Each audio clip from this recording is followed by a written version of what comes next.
샬롬, 금천만석교회 성도 여러분, 6월 14일 토요일 반잠을 시작합니다.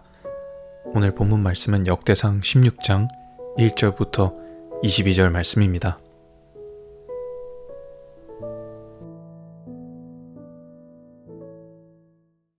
제16장.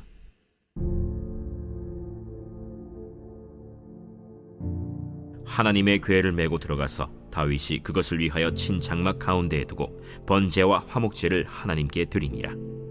다윗이 번제와 화목제 드리기를 마치고 여호와의 이름으로 백성에게 축복하고 이스라엘 무리 중 남녀를 막론하고 각 사람에게 떡 한 덩이와 야자 열매로 만든 과자와 건포도로 만든 과자 하나씩을 나누어 주었더라. 또 레위 사람을 세워 여호와의 궤 앞에서 섬기며 이스라엘 하나님 여호와를 칭송하고 감사하며 찬양하게 하였으니 아삽은 우두머리요 그 다음은 스가랴와 여이엘과 스미라못과 여히엘과 마띠디아와 엘리압과 브나야와 오벳에돔과 여이엘이라. 비파와 수금을 타고 아삽은 제금을 힘있게 치고 제사장 브나야와 야하시엘은 항상 하나님의 언약궤 앞에서 나팔을 부니라. 그날에 다윗이 아삽과 그의 형제를 세워 먼저 여호와께 감사하게 하여 이르기를, 너희는 여호와께 감사하며 그의 이름을 불러 아뢰며 그가 행하신 일을 만민 중에 알릴지어다. 그에게 노래하며 그를 찬양하고 그의 모든 기사를 전할지어다. 그의 성호를 자랑하라. 여호와를 구하는 자마다 마음이 즐거울지로다. 여호와와 그의 능력을 구할지어다. 항상 그의 얼굴을 찾을지어다. 그의 종 이스라엘의 후손 곧 택하신 야곱의 자손 너희는 그의 행하신 기사와 그의 이적과 그의 입의 법도를 기억할지어다. 그는 여호와 우리 하나님이시라. 그의 법도가 온 땅에 있도다. 너희는 그의 언약 곧 천대 명령하신 말씀을 영원히 기억할지어다. 이것은 아브라함에게 하신 언약이며 이삭에게 하신 맹세이며 이는 야곱에게 세우신 율례 곧 이스라엘에게 하신 영원한 언약이라. 이르시기를 내가 가나안 땅을 내게 주어 너희 기업의 지경이 되게 하리라 하셨도다. 그때 너희 사람 수가 적어서 보잘것없으며 그 땅에 객이 되어 이 민족에게서 저 민족에게로 이 나라에서 다른 백성에게로 유랑하였도다. 여호와께서는 사람이 그들을 해하기를 용납하지 아니하시고 그들 때문에 왕들을 꾸짖어 이르시기를 나의 기름 부은 자에게 손을 대지 말며 나의 선지자를 해하지 말라 하셨도다.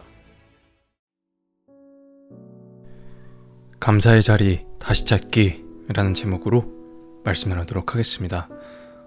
여러분, 우리가 감사라고 생각할 때 어떤 마음이 드시나요? 기쁘고 행복한 순간, 원하는 일이 이루어졌을 때, 또 누군가에게 따뜻한 말이나 배려를 받았을 때 우리는 자연스럽게 감사합니다 라는 말을 하게 됩니다. 하지만 솔직히 시간이 조금만 지나면 그 감사는 기억 속에서 흐려지고 어느새 걱정과 불만, 비교와 원망이 우리 마음을 채울 때가 많습니다. 그런데 성경은 우리에게 감사가 단지 예의나 기분 좋은 말이 아니라고 말합니다.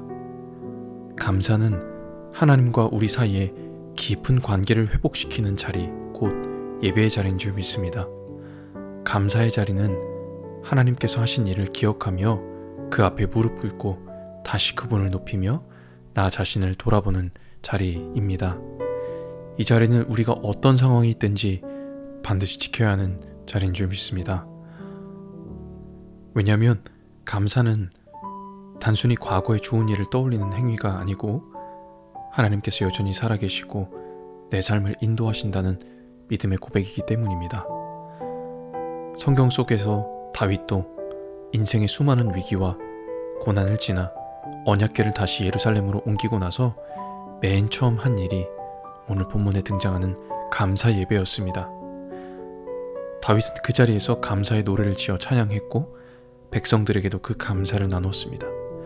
그들에게 있어서 감사는 기분이 아니라 공동체 전체가 함께 회복되어야 할 영적인 자리였습니다. 혹시 여러분 언제 감사의 자리를 잃어버리셨나요? 삶이 바빠서, 마음이 상해서, 실망스러워서, 하나님께 드리던 감사가 멈춘 적은 없으셨나요? 오늘 본문인 역대상 16장 1절에서 22절은 다윗과 이스라엘이 잃어버렸던 감사의 자리를 어떻게 회복했는지 보여줍니다. 이 자리는 단순히 노래나 축제가 아니라 하나님이 누구신지를 기억하고 하나님의 이름을 높이며 하나님의 언약을 붙잡는 신앙 고백이었습니다. 오늘 말씀을 통해 우리는 왜 감사의 자리를 잃어버리고 감사의 자리를 다시 찾는 것은 무엇을 말하며 우리의 삶은 감사가 찾아올 때 어떻게 변하는지 살펴보고자 합니다. 먼저 우리는 왜 감사의 자리를 잃어버릴까요? 오늘 본문 1절에서 6절에 보면 다윗과 이스라엘 백성들은 오랜 방황과 전쟁, 고난의 시간을 지나 마침내 언약궤를 예루살렘으로 모셔옵니다. 언약궤는 단순히 성물이 아니라 하나님의 임재와 언약, 하나님의 백성이라는 정체성을 상징했습니다. 언약궤가 다시 예루살렘에 놓이는 순간 다윗은 예배를 드리고 백성들을 축복하며 감사를 회복합니다. 이 장면을 통해 우리가 깨달아야 할 것이 있습니다. 하나님이 계신 자리에 감사가 살아나고 하나님이 멀리 계신 자리에는 감사가 사라진다는 겁니다. 그렇다면 우리는 왜 감사의 자리를 잃어버릴까요? 하나님의 임재를 잊어버릴 때 감사는 무뎌집니다. 하나님과의 교제가 멀어지고 말씀이 삶에서 사라지면 감사는 사라지고 판단과 불평과 원망이 그 자리를 대신 차지합니다. 또 감사는 환경이 아니라 기억에서 나오는 것인데 우리는 너무 쉽게 잊어버려요. 다윗은 3절에 언약궤를 모신 그 자리에서 백성들에게 고기와 떡과 포도주를 나누며 기쁨을 선포합니다. 이것은 단순히 축하의 잔치가 아니라 하나님께서 지금까지 지켜오신 은혜를 함께 나누는 감사의 표현입니다. 그런데 우리는 언제 감사를 잃게 되나요? 은혜를 잊을 때, 하나님께서 나를 어떻게 인도하셨는지 잊어버릴 때 감사 대신 불만이 찾아옵니다. 또한 4절에서 6절까지 보면 이 감사는 혼자 지킬 수 있는 것이 아니라 함께 세워야 하는 거예요. 그래서 다윗이 아삽과 그 형제들을 세워서 여호와 앞에 감사하고 찬송하게 했습니다. 오늘날 공동체 속에 감사의 중요성을 보여주는 겁니다. 나 혼자는 감사를 지킬 수가 없습니다. 때로는 다른 사람의 찬양과 고백이 내 감사의 불씨를 다시 살릴 수 있습니다. 그래서 우리 세움터 안에서 나눔과 우리 공동체 안에서 나눔과 고백들이 우리의 서로의 감사의 불씨를 다시 살리게 되는 줄 믿습니다. 그렇다면 감사의 자리를 다시 찾는 건 무엇을 말하는 걸까요? 감사는 기억을 회복하는 것입니다. 8절에서 9절 말씀 보면 다윗이 첫 번째로 명령한 것은 여호와께 감사하며 그의 이름을 불러 아뢰며 그가 행하신 일을 만민 중에 알게 하라는 것입니다. 이 말은 단순히 하나님을 향한 감정을 표현하라는 것이 아니라 감사는 과거 하나님께서 행하신 일을 기억하고 회복하는 걸 말합니다. 우리도 감사를 위해서 하나님께서 우리에게 어떤 일을 하셨는지 기억해야 합니다. 먼저 우리에게 행하신 가장 큰 일이 무엇입니까? 우리에게 하나님의 구원을 주신 겁니다. 이것이 우리가 해야 할 가장 큰 감사이며 우리 삶의 순간순간마다 하나님께서 나를 붙잡아 주셨지, 그 힘들 때 주님께서 나를 인도해 주셨지 고백할 수 있는 그 기억이 회복되어야 하는 것입니다. 감사를 잃으면 기억이 희미해지고 기억을 되찾으면 감사는 살아납니다.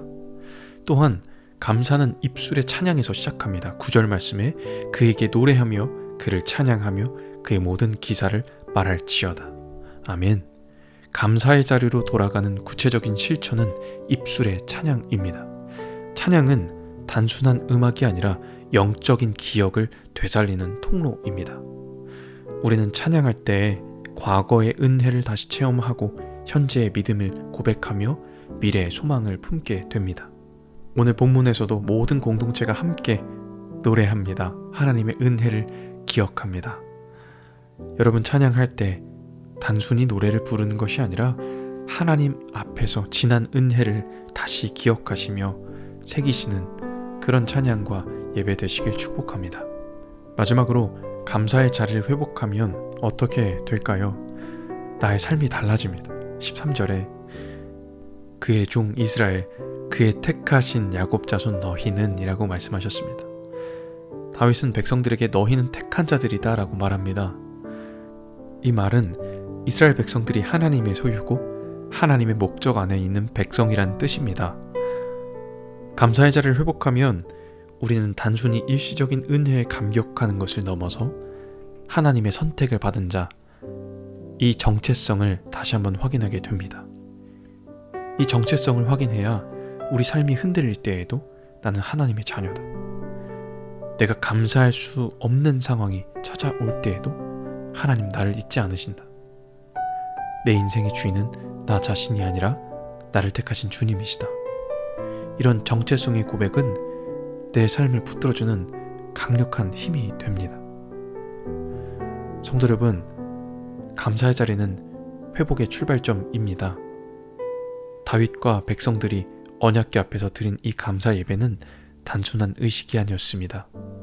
무너졌던 신앙의 회복, 잃어버렸던 정체성의 회복, 공동체와 예배의 회복이 되는 시작점과 출발점이었습니다. 우리도 우리의 삶의 자리에서 이 감사의 자리를 다시 찾아야 할 줄 믿습니다.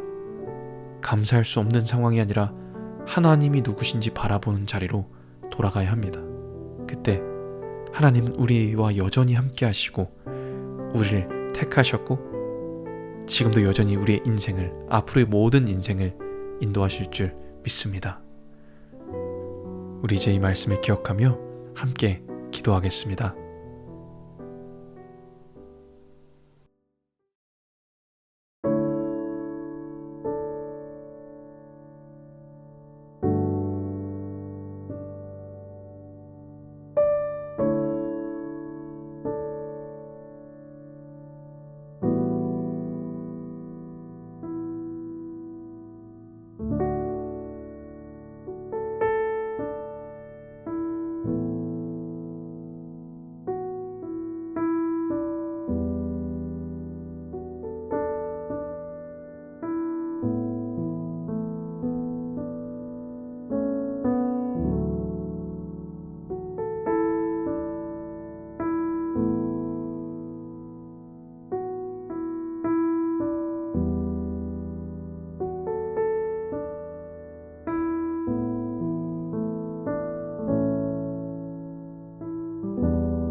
살아계신 하나님 감사합니다.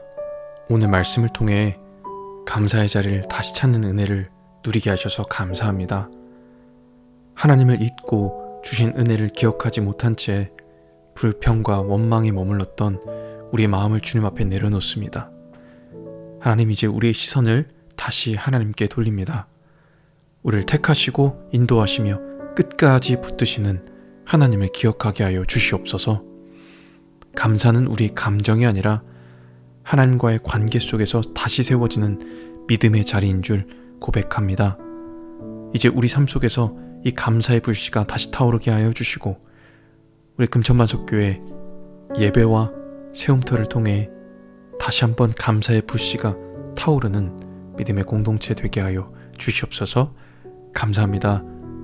우리를 주님의 감사의 자리로 다시 부르시는 예수 그리스도의 이름으로 기도합니다. 아멘.